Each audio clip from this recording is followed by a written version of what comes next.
मित्र, तुमने कभी गौर किया है, तुम्हारी सबसे बड़ी बीमारी दुख नहीं है, तुम्हारी सबसे बड़ी बीमारी गंभीरता है।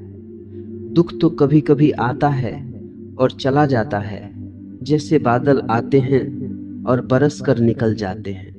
लेकिन गंभीरता, वह तो मनुष्य ने अपने चेहरे पर स्थायी मेकअप की तरह पोत ली है।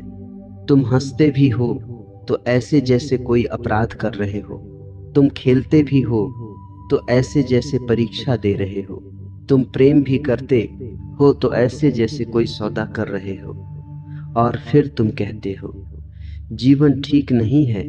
मैं तुमसे कहता हूं, जीवन कभी गलत नहीं होता।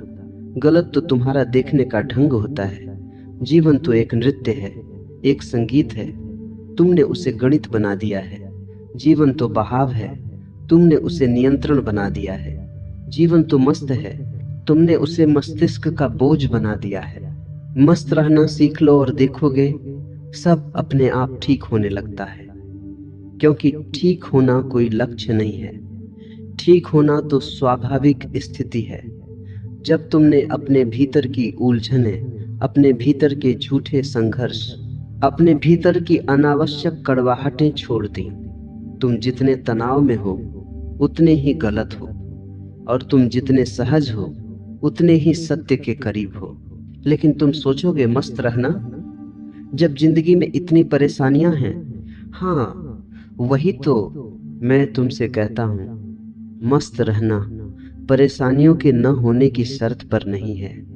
मस्त रहना जीवन के प्रति तुम्हारी दृष्टि है। दुखी आदमी भी नाच सकता है और सुखी आदमी भी रो सकता है। सब कुछ परिस्थितियों का नहीं, सब कुछ चेतना का है। एक जैन गुरु था, उसके आश्रम के बाहर एक युवक रोज आता और रोता। लोग पूछते, क्यों रोते हो? वह कहता, जीवन व्यर्थ है, कुछ नहीं बचता। एक दिन गुरु ने उसे बुलाया। गुरु ने कहा, तू रोज रोता है, आज हंस। युवक ने कहा, कैसे हंसूं, जीवन में हंसी कहाँ? गुरु ने कहा, अच्छा तो रो भी मत, बस बैठ। युवक बैठ गया।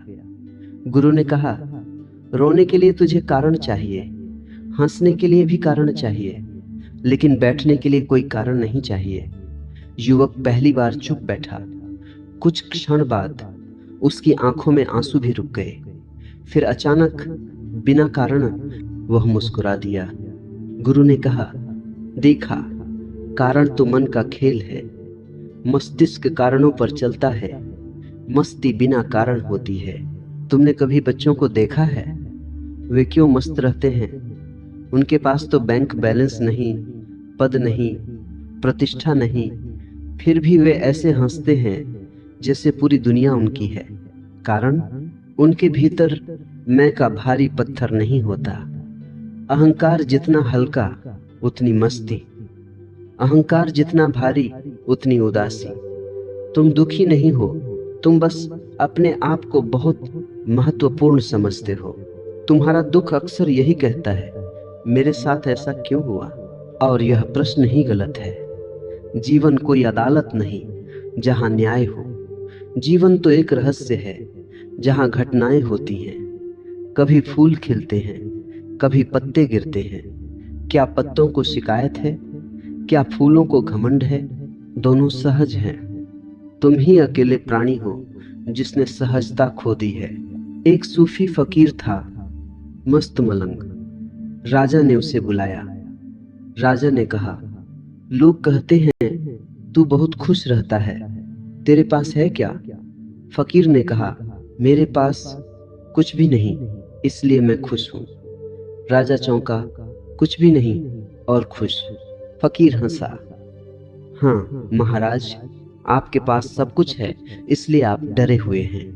जितना ज्यादा उतना डर कहीं खो न जाए। मेरे पास खोने को कुछ नहीं, डर को पकड़ने की जगह ही नहीं। राजा ने कहा, तो क्या मैं सब छोड़ दूं? फकीर ने कहा, चीजें मत छोड़ो, पकड़ छोड़ो। और यही मैं तुमसे भी कहता हूं, चीजें नहीं, पकड़ छोड़ो। पकड़ छूटते ही मस्ती उतरने लगती है। तुम्हारी नींद क्यों खराब है? क्योंकि तुम्हारा मन दिन भर करना करना का रोग लेकर घूमता है। रात को भी वही रोग चलता है।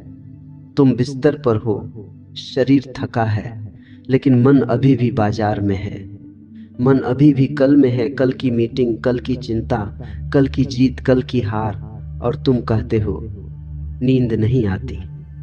नींद तो आती है, तुम उसे आने नहीं देते। तुमने भीतर शांति का दरवाजा बंद कर रखा है।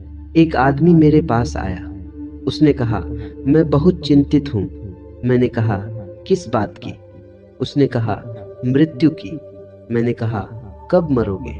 उसने कहा, पता नहीं। मैंने कहा, तो चिंता किस बात की? वह बोला, बस अंदर डर लगता है। मैंने कहा, तुमने कभी देखा है? मृत्यु आती है तो वह भविष्य में नहीं आती, वह वर्तमान में आती है। लेकिन तुम वर्तमान में नहीं रहते, इसलिए मृत्यु तुम पर शासन करती है। जो आदमी इस क्षण में है, उसके लिए मृत्यु भी एक घटना है, चिंता नहीं। वह चुप हो गया, फिर बोला, तो मैं क्या करूं? मैंने कहा, बस इस क्षण को पूरा जी लो। मस्ती इसी का नाम है।